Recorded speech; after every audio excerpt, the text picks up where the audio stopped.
Hey everybody, welcome back. We have a brand new year, a brand new month, and a brand new big idea. Last week we learned about responsibility. Responsibility is showing you can be trusted with what's expected of you. And we all have responsibilities. Some are small, some are big, and as we grow older, we're gonna have more and more and more responsibility. So it's really important that we take our time and we learn how to be responsible. God wants us to be responsible, doesn't he?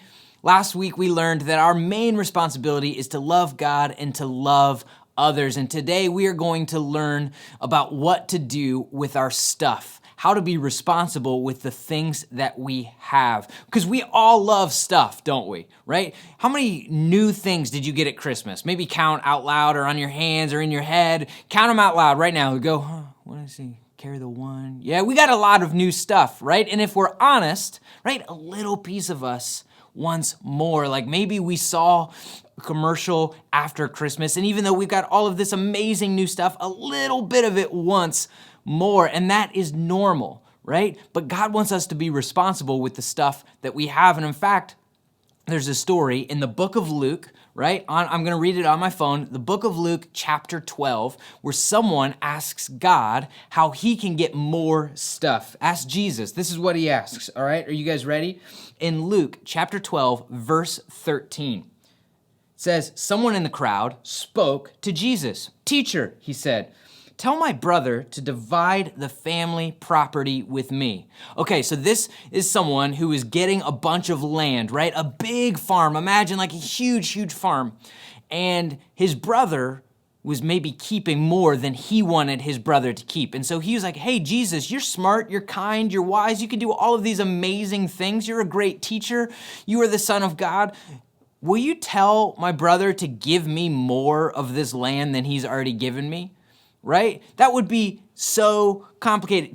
This guy just wants more stuff. And so he's asking Jesus to get him more stuff. Let's look at what Jesus says.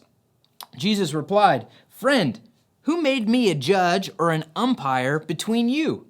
Then he said to him, watch out. Be on your guard against wanting to have more and more things. Life is not made up of how much a person has. Okay, so Jesus told this person, hey, I know you probably want more land, but life is not about how much stuff you have. Doesn't it feel like for us that life is about how much stuff we have, the coolest, the latest, the newest, all of this new stuff, all of this great stuff? It sometimes feels like that.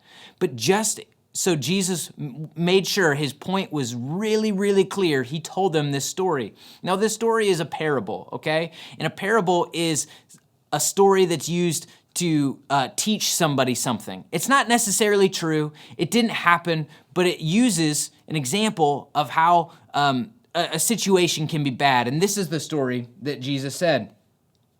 He said, a certain rich man's land produced a large amount of crops. He thought to himself, what should I do? I don't have enough place to store my crops. Then he said, this is what I'll do. I will tear down my barns and build bigger ones. I will store all of the extra grain in them. I'll say to myself, you have plenty of grain stored away for many years. Take life easy, eat, drink, and have a good time. Okay, so I've got this basket here. This is like the guy's barns. He had a ton of stuff already in this barns, but God was so good to him that he gave him so many more crops than he was even anticipating, right? So he maybe had some extra grapes and some extra pizza and some watermelon. How about some chicken wings, right? Everybody could use some extra chicken wings. Some peppers, a little bit of bread, some broccoli or asparagus. Is this asparagus? Yeah? All right, that's asparagus. I don't know my vegetables very well. And a couple chips, right? He had so much that it was overflowing, right? He couldn't even fit the lid on. See, it won't close. Oh, some asparagus is leaking out here, right? So he had so much. And so what was his response?